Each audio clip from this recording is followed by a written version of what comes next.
Shalom teman-teman yang dikasih Tuhan, bertemu kembali dengan saya Kersogo di channel ini. Bagaimana kabar kita semuanya? Semoga kita tetap sehat-sehat saja. Amin. Ya, di kesempatan ini saya akan mengajak kita mendengarkan satu cuplikan video dari Ustadz Nababan yang akhir-akhir ini makin lama makin sesat, makin ngaur, makin remeh. Dia mengatakan dengan mengutip ayat Alkitab di dalam Markus pasal 16, beritakanlah Injil kepada segala makhluk. Dan menurut Ustadz Nababan ini, makhluk yang dimaksudkan di situ adalah termasuk sapi, kambing, kucing. Maka dia peringatkan umatnya supaya mereka hati-hati. Jangan sampai juga peliharaan mereka seperti sapi, kambing, kucing itu bisa murtad. Ada-ada saja ya memang Ustadz Nababan ini. Kita akan dengarkan dulu cuplikan videonya. Setelah itu saya akan tanggapi bersama-sama. Mari kita dengarkan cuplikan video berikut ini. Beritakanlah Injil kepada segala makhluk.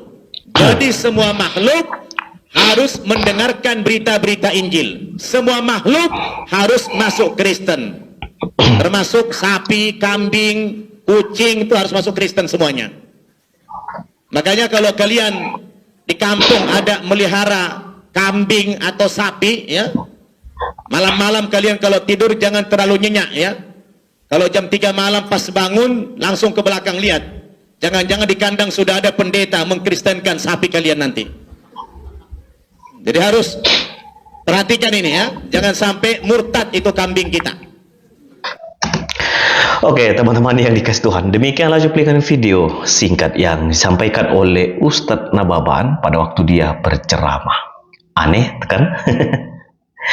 Saya juga merasa lucu dan aneh sekali. Setiap kali ceramah, kenapa sih selalu yang dibahas itu Alkitab, dan bahas Alkitab pun menafsirkan secara bebas dan juga menjelek-jelekkan agama orang lain.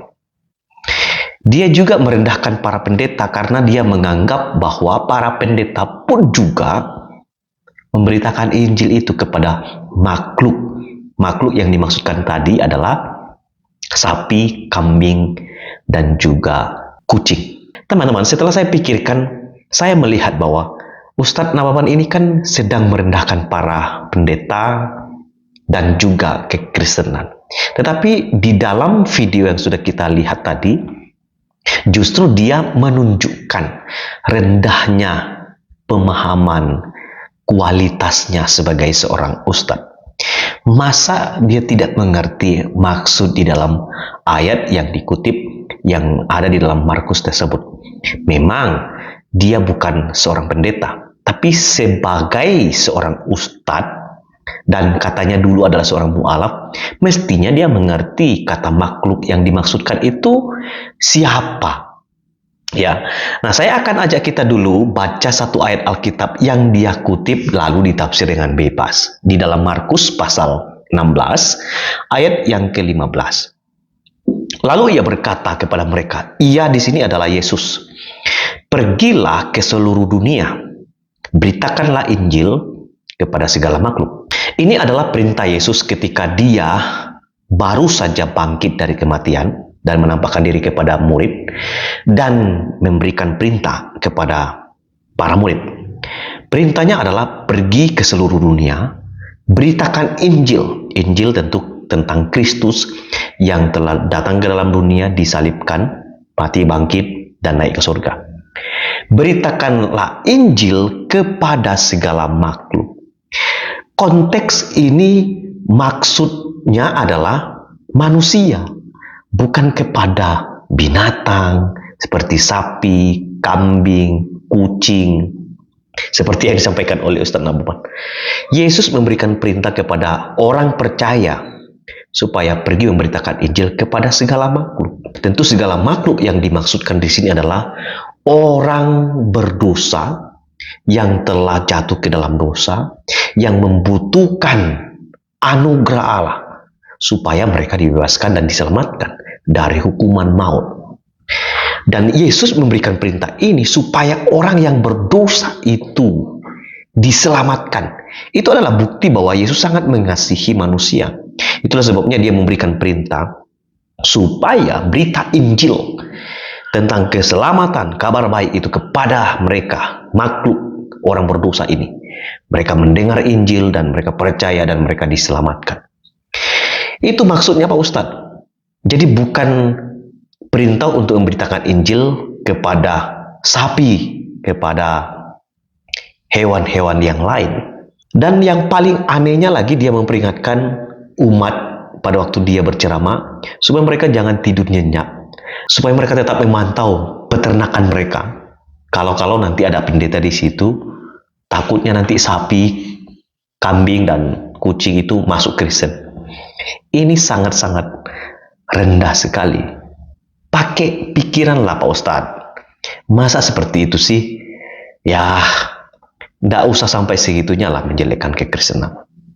Tapi perhatikan baik-baik. Poin penting saya di dalam video ini adalah saya ingin memberitahukan kepada Anda bahwa Markus pasal 16 ayat 15 ini adalah mandat yang dikenal sebagai amanat agung juga tentunya dalam Matius pasal 28, supaya semua orang percaya itu tatkala sudah diselamatkan, kita harus pergi memberitakan Injil. Soal dia percaya, terima atau tidak, itu adalah pekerjaan Roh Kudus. Tapi tugas kita adalah memberitakan Kristus yang telah datang ke dalam dunia, yang telah mati, dikuburkan, bangkit pada hari ketiga dan naik ke surga. Karena hanya dengan demikianlah orang memperoleh keselamatan. Yesus Kristus adalah Tuhan. Dialah yang menjamin hidup matinya seseorang. Karena itu berita Injil ini penting dikabarkan kepada mereka yang mau percaya. Maka ayat 16 teman-teman, siapa yang percaya dan dibaptis akan diselamatkan. Tetapi siapa yang tidak percaya akan dihukum. Jadi kalau ada orang yang percaya kepada Yesus Kristus saat kita pergi memberitakan Injil, dan mereka itulah yang akan diselamatkan. Tapi kalau mereka tidak percaya, mereka pasti akan dihukum. Perkataan ini benar dan patut dipercayai dan diyakini oleh semua orang. Karena Yesus adalah Tuhan. Dia tahu saat orang percaya dan saat orang tidak percaya, siapa yang percaya akan diselamatkan, siapa yang tidak percaya akan dihukum. Siapa yang punya kuasa ini? Tentu adalah Tuhan Yesus Kristus.